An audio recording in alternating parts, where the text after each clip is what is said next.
For years my life has been normal. But then things started to get strange, and now I am living in a horror movie.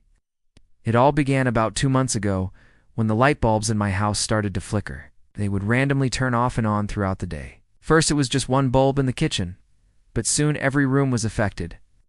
I live in an old Victorian house with my husband and kids. It's beautiful, but is also a bit of a fixer-upper. We bought it 5 years ago, and since then have slowly modernized it. We've updated the wiring, insulated the attic, and last year we replaced all the light bulbs with energy-saving LEDs. The flickering got worse until every single light bulb in the house turned off and didn't come back on. I walked into the basement to check the breaker box, and all the breakers were fine. As I went to flip the main switch in our house, a loud clap of thunder echoed through the basement. The power was out. My husband works night shifts, so he wasn't home. My son and daughter were away at their grandparents' house for the weekend, which was lucky because that meant no one was home except me. I stepped outside to see if the neighbors had lost power too. All their lights were on. Guess it was just us. After waiting a few minutes, the power returned. I went back downstairs to check the breaker box again.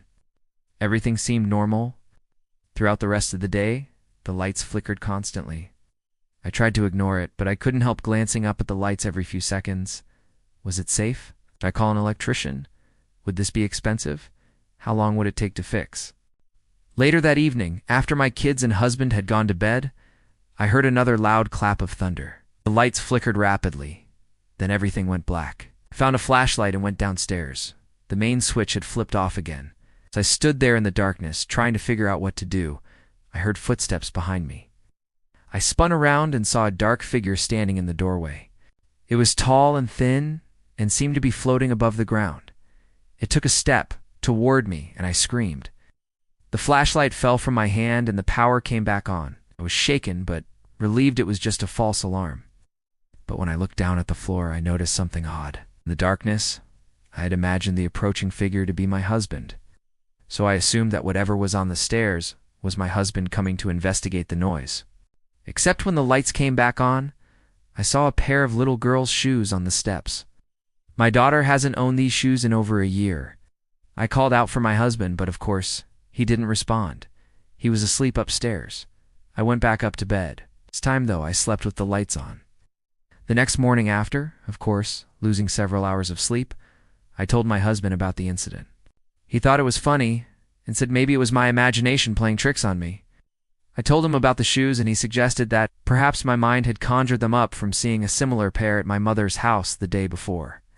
I knew he only said that to reassure me, but it didn't make me feel any better.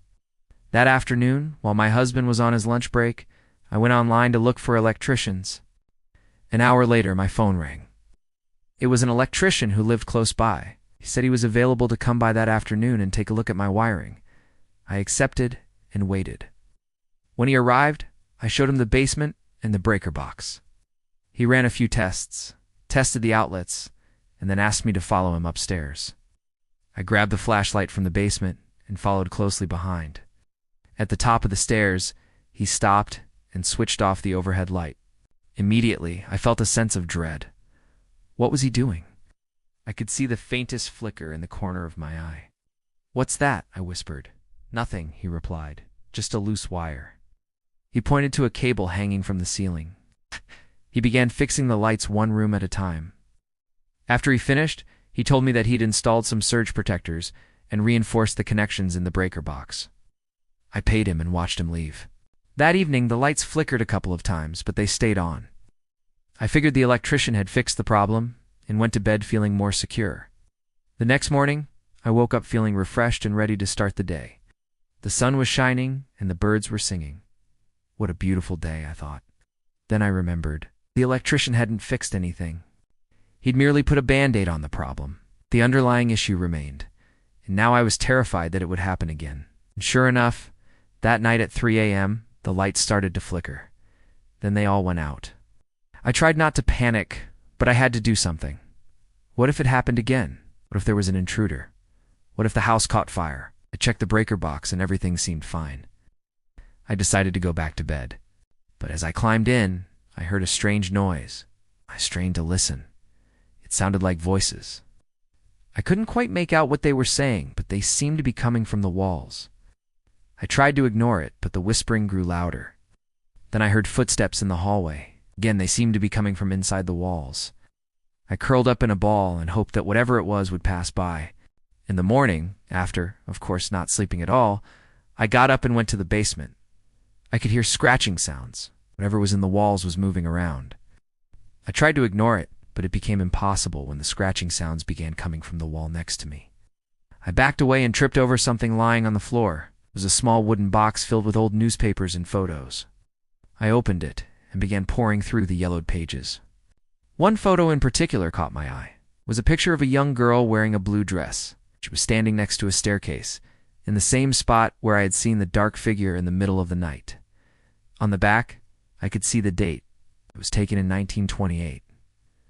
The photo reminded me of why I loved our home. Despite its quirks, it had history. It was a beautiful old house. But now, I wondered if it was haunted. Maybe it wasn't just a loose wire that needed fixing.